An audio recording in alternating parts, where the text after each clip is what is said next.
Right. Welcome back to another episode of my movie review series, episode 153. Now, last week I said I was going to get into some Mortal Kombat.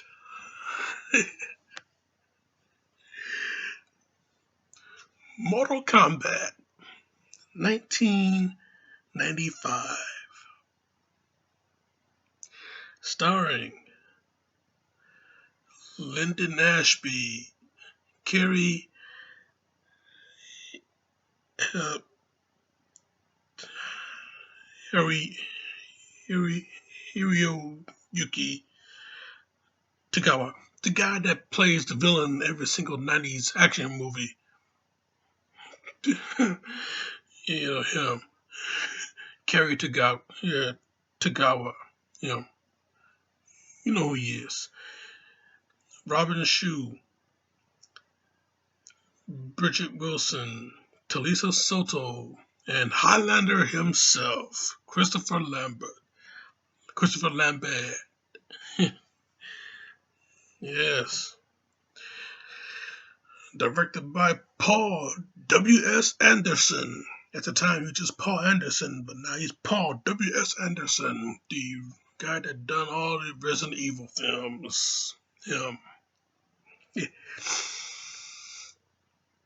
Yeah, this movie based off of the popular video game series and culminating for the release of Mortal Kombat 11, which came out this week. I just decided to do this movie review this week. So yeah, man, I tell you. Yeah, last week I did Enter the Dragon, which is a huge inspiration for not just Mortal Kombat, but for every single fighting tournament, which is video game or film related. Without Enter the Dragon, you would not have Mortal Kombat. You wouldn't even have Street Fighter, or Dead or Alive, or Tekken, or Virtual Fighter. You wouldn't have any of this shit. So yeah, in other words, you don't know where you're going unless you know where you've been. So yeah, man. But with this movie right here, Mortal Kombat. Oh man, can you just imagine the excitement? Try and bring yourself back to 1995 when this movie came out. The excitement, the anticipation of a Mortal Kombat movie. I mean, if you played the game, I'm sure all of you out there have. But once you played the game,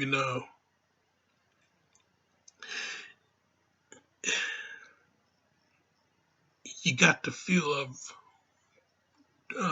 doing the movie right there. I mean, you got this, the way the game looked, at that time, it was 100% motion capture. I mean, you got these actual people, and you get to control these people fighting each other,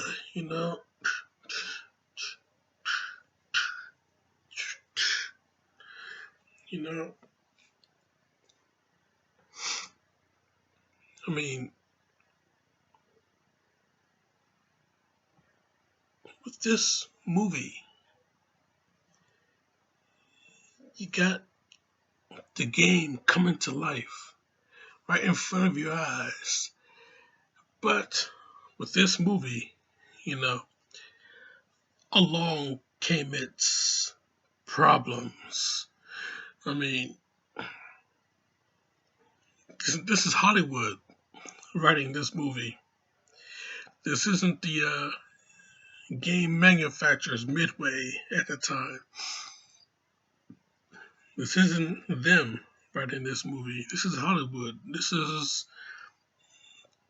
Kevin Dorney, Kevin Droney writing this movie, and you get the director of the Resident Evil franchise directing this movie. I mean, you got a lot of different interpretations from different people, and you don't have the fans of the game. I'm sure these people are fans of the game, but you don't have the fans of the game, guys like you and me, putting ideas in this movie. So when it came to the fatalities, we didn't see any. I mean, when you got a Sub-Zero fight, you didn't see the ripping of the spinal column, or when you got a Kano fight, you didn't see ripping out the heart, showing it. When you got the Scorpion fight, you didn't see or actually you did. You saw the taking off the mask, and you see the skull, you breathing fire. Actually, you did see that. Hey, fan service, And that's exactly what this movie was, really. It was fan service. Even though we did not see everything. I mean, hey, it was better than what Street Fighter did it. Better than what Street Fighter did. I mean, Street Fighter, you only saw, as far as special moves is concerned, you saw a hint of what they did for you. You saw a hint of it. You didn't see all of it. You didn't see the fireball from Ryu or the Psycho Crusher from Bison. You saw a hint of it, but you didn't actually see the actual move being displayed right there on screen. Same goes for this movie. I mean, Raiden is one of the most badass characters you could ever play in the first game, and we didn't even see him fight, not at all. But I tell you though, man, yeah, in this movie, he wasn't meant to be the fighter in this movie. He was meant to be your guide in this movie. He was the guru that kept the other fighters in line. I mean, Liu Kang, Johnny Cage, Sonya Blade, the three main characters in this movie, and then you have Scorpion and Sub-Zero, deadliest of enemies, but slaves under Shang Tsung's power. And then you had Kano, the number one reason why Sonya jumped on the boat. And then you had Kitana, Princess Kitana.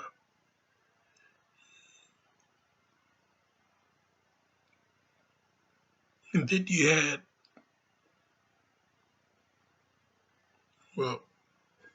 Shang Tsung himself. But I tell you though, man,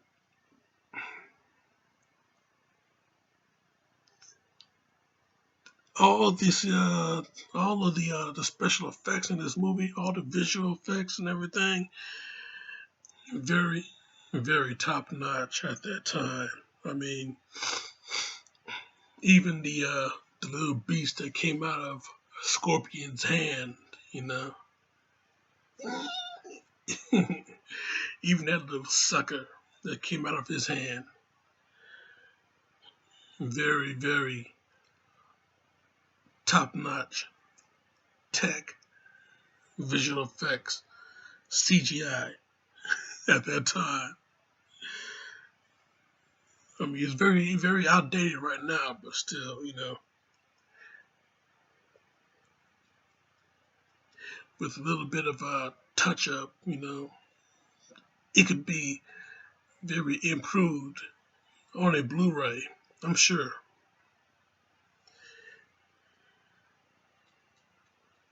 But you know, at the time though, this was like the best that the best you can ever get close to with the special effects. But you know, the fight scenes, period. Man, let me tell you, the fight scenes, awesome, awesome. I mean, Liu Kang alone, you know, the fights that he was in, you know, he has some of the best fights. But the best fight scene in the entire movie, in my opinion, the best fight scene in the entire movie was Johnny Cage and Scorpion. The best fight scene.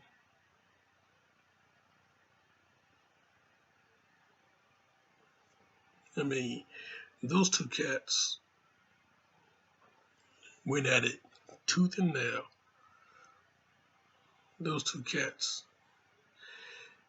I mean, they went at it and they went at it hard too. Very fast paced action throughout that entire fight. It wasn't until after it was after Johnny gave gave that swinging kick to Scorpion. Scorpion went down, and then Johnny started to swing on the bar till he got up to the upper platform. That was when the fight really took a turn.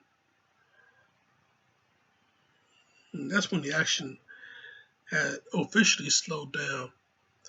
When the fight took a turn, and Scorpion, he got up.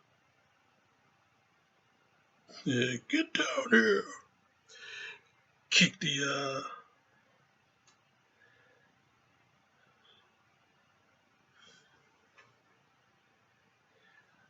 yeah, he kicked uh the post in half and had Johnny fall over. Yeah, that's when we were starting to get into a we was getting to the end of the fight,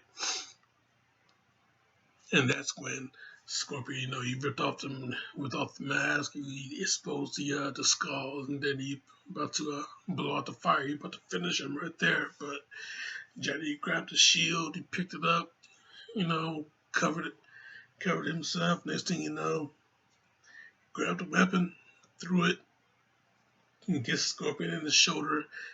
He comes at him, slices him with the shield, takes off half his head, and it was over for Scorpion in that fight. It was over for him. But yeah, like I said before, you know, before all that went down, they went at it tooth and nail. I mean, Jesus. Scorpion gave him a back leg sweep, a standing sweep. Put Johnny down. Next thing you know, man, he started to stomp him out, man. Shit. Yeah, Johnny got back up, put Scorpion down. Scorpion, he got back up. He didn't slow down the action, baby. He got right back up. They still, he still started exchanging some punches. But then, yeah, it was just like I said, it was probably the best fight throughout the entire movie. I mean, the fight between Liu Kang and Reptile, that was pretty damn good too. I mean, Reptile, he came at him hard. I mean, very aggressive, very aggressive. I mean, yeah, cheerleader would say, be aggressive, be aggressive. Yeah, Reptile, he came at him very aggressive. And yeah, I'll tell you, wasn't for that aerial maneuver he was coming at him with, that was his big mistake because Liu Kang had to fight. He had the rest of the fight after that. Yeah, and he hit him with the bicycle kick. You press down on the low kick for 5 seconds, release, and he'll hit you with that bicycle kick. Mortal Kombat 2 on Super Nintendo. Yeah, I still remember that. All these years, I still remember that. But yeah, I tell you though, man. Yeah, he hit Reptile with that bicycle kick. Reptile get kicked out of the room. He kicked Liu Kang kicked Reptile out of the room that Reptile kicked Liu Kang into. So yeah, thanks for returning the favor there. Oh man, I tell you though, some real good stuff in this movie. Yeah, the fight between Sonya and Kano, real good stuff, man.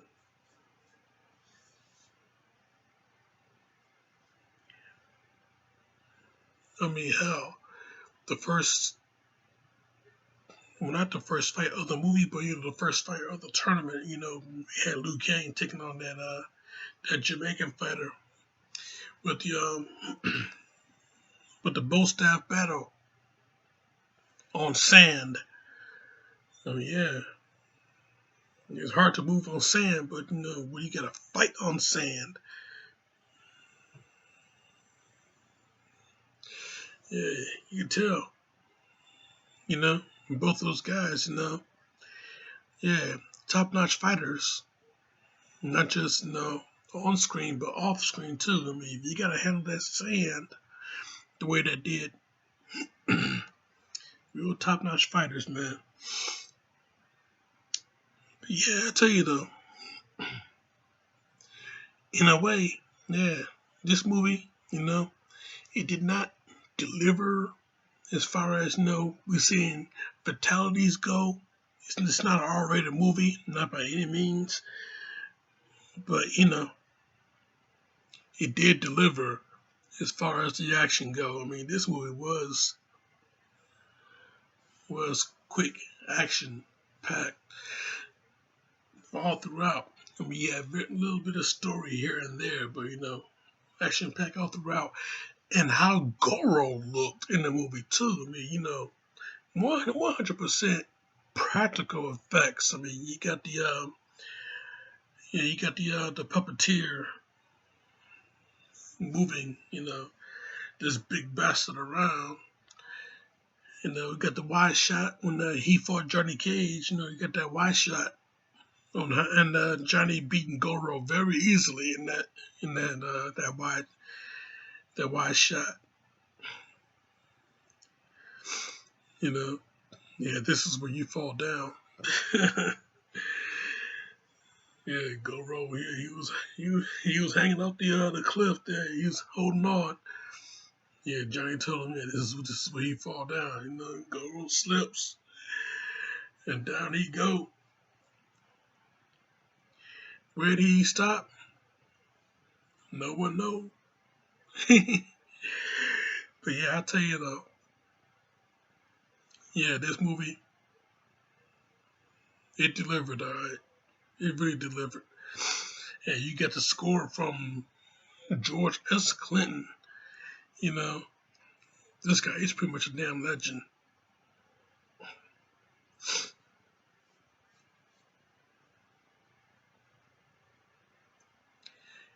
You know, the fight between Katana and Liu, I wouldn't really consider that a fight. It looked more like a sparring session because she was giving him tips on how to survive throughout the rest of the tournament.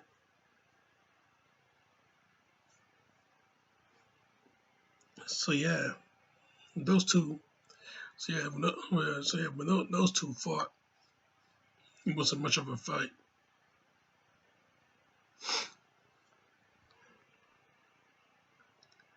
But hey, we got a hell of a fight between Songa and Kano though. But the end fight, the boss battle between Liu Kang and Shang Tsung,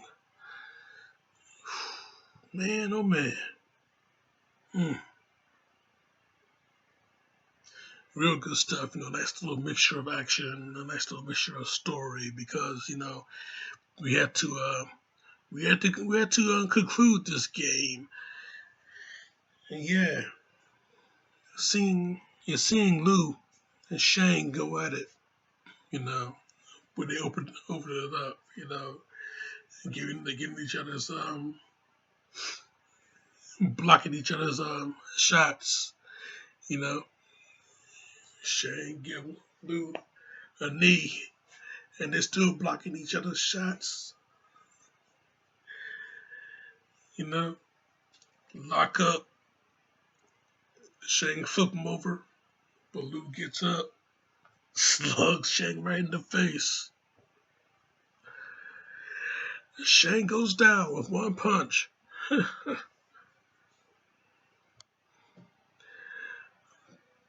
But that was just pretty much round one. After Lou disposed of the dead warriors that Shane brought back to life, after he quickly and easily disposed of those cats, ran up to the balcony, gonna face Shane again. But we gotta get to the story first, and we gotta end this game with a story. Yeah, so Shane gonna try and trick Lou by shape shifting into his little brother. But nah, it ain't gonna happen. Speaking of Shang and Lou's little brother Chan, you know, speaking of that, the opening fight of the movie, Chan fighting Shang Tsung, and Shang cripples him, and then he just breaks his back with that stomp. I remember watching the movie when the movie hit TV. I was watching it, and by the time Shane stomped on Chan's back, they took out the sound. They kept the music in, but they took out the sound effects of Chan's back getting destroyed and Chan's scream. They took that out too. Hey, edit for television. What you gotta do? So yeah, pop in your DVD or Blu-ray or your VHS. Hey, 1985. You gotta go back to the old school of home entertainment. I mean, I got this movie on tape. And when I say on tape, I mean I got this movie on tape. I recorded it. And that's how I watch. Yeah, through the VCR. That's how I watch. Yeah, I'm showing my age. I know, but yeah. But yeah, back to the fight between Liu Kang and Shang Tsung though.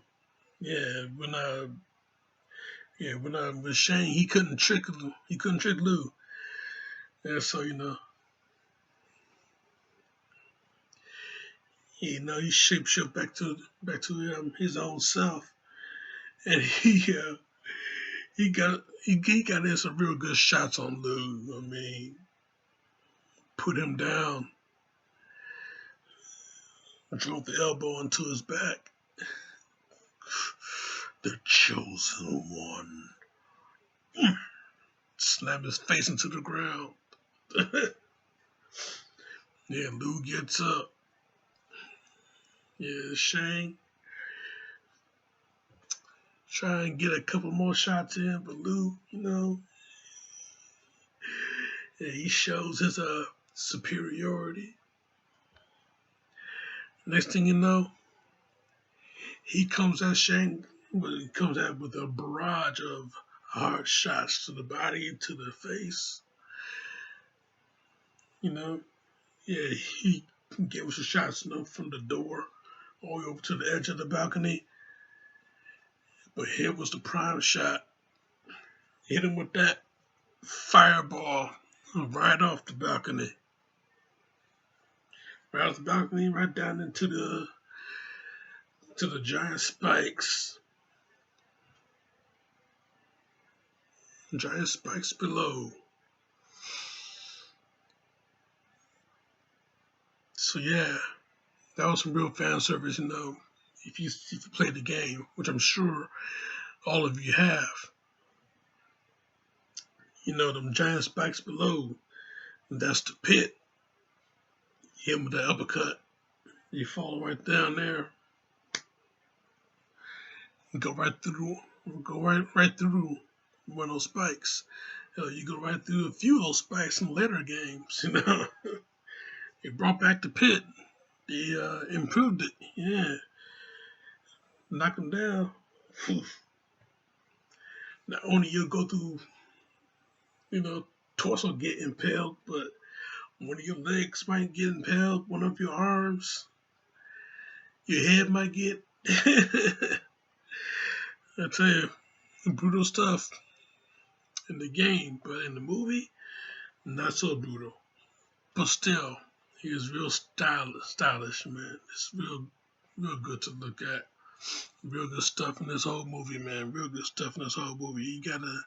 You really gotta appreciate the work that they put in for this movie. I tell you, man. Yeah, great visual effects at that time. Some of it still holds up.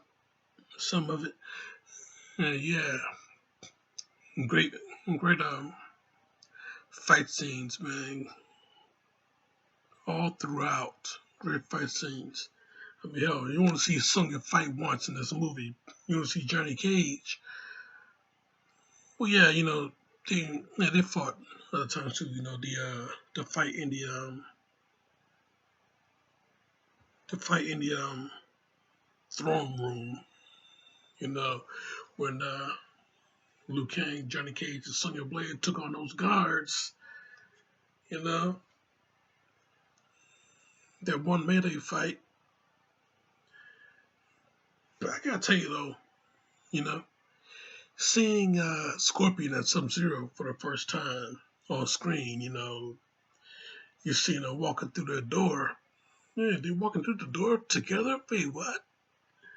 Yeah, Scorpion and Sub-Zero. Deadliest of enemies. Slaves under my power. Oh, man. Why they gotta be slaves? No, we want to see Scorpion and Sub-Zero fight each other. Well, we did see it in Mortal Kombat Annihilation, but that was pretty much anticlimactic.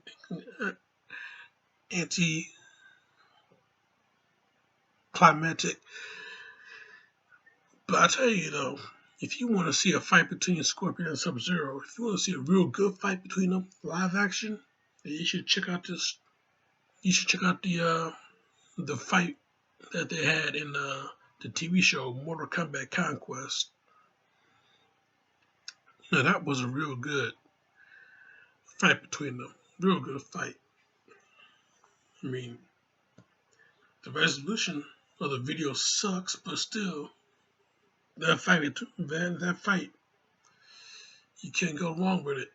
Now, if I can find it, I'll link it down below. But yeah, you should check that fight out. Scorpion and Sub-Zero, Mortal Kombat Conquest. It's my recommendation. If you want to see a real good fight between them in live action, that'll be it. They delivered on that one.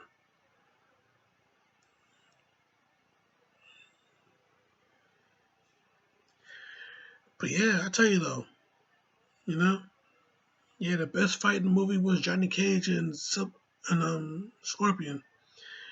The fight between Liu Kang and Sub-Zero, that was a real good fight too. Too bad it only lasted for a little bit, but still, real good fight, real good acrobatics with Scorpion with Sub-Zero going down that ramp after Kang hit him with that spin kick.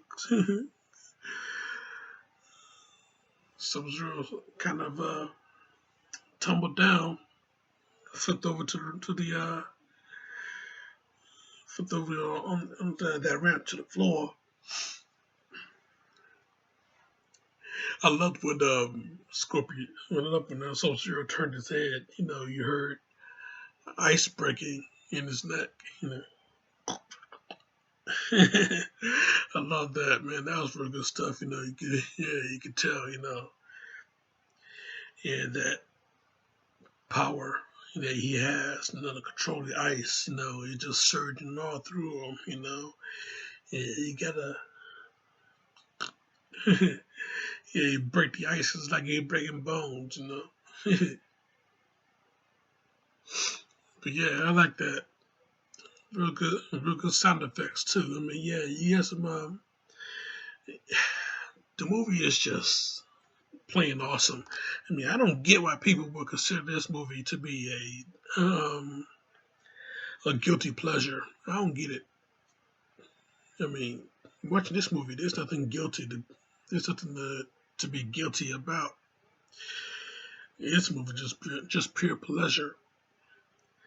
Now, Mortal Kombat Annihilation. Now, that's a guilty pleasure. There are people out there that actually like that movie. So yeah, that's a guilty pleasure right there, you know.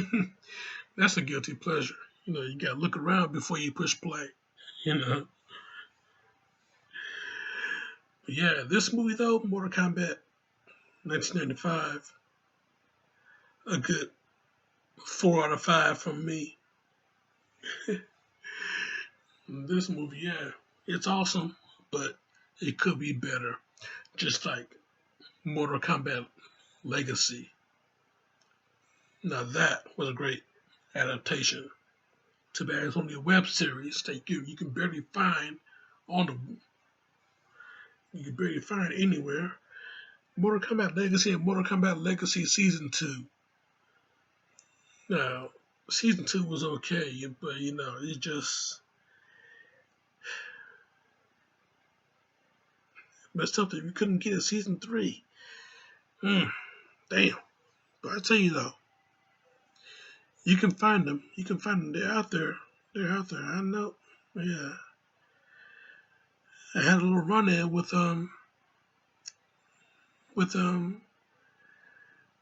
all three, you know, Mortal Kombat Annihilation, and Mortal Kombat Legacy Season 1. I had, well, Season 2 is probably on there too, but still, I had a little run in with them. Yeah, there's a collection out there, and yeah, it's calling some names. So yeah, you know, keep your eye out. You know, go on Amazon. I'm sure you can find it there. You can find anything on Amazon. So yeah. But yeah, man, like I said, man, this movie is a 4 out of 5, man. Mortal Kombat, real good stuff, man. You know, if you're playing Mortal Kombat 11 right now, or if you took a break and you're probably watching this, I mean, I don't know what you're doing, but hey, as long as you're doing it. That's my review, though, and I'm sticking to it. Now, next week, we're going to play a little hockey. far as I know, the Stanley Cup playoff is still going on. But hey, there's a hockey movie out there that I just had to do a little review on. So yeah, that'll be next week, man. Check out my other shit right here. Subscribe to me right here. But in the meantime, in between time, Jack. You weak, pathetic fools! I come for your souls. I don't think so. Yeah, I had to throw out that ending. Yeah, perfect ending to a badass movie. Too bad it gave you a start to a not so good movie. But yeah, this show is off.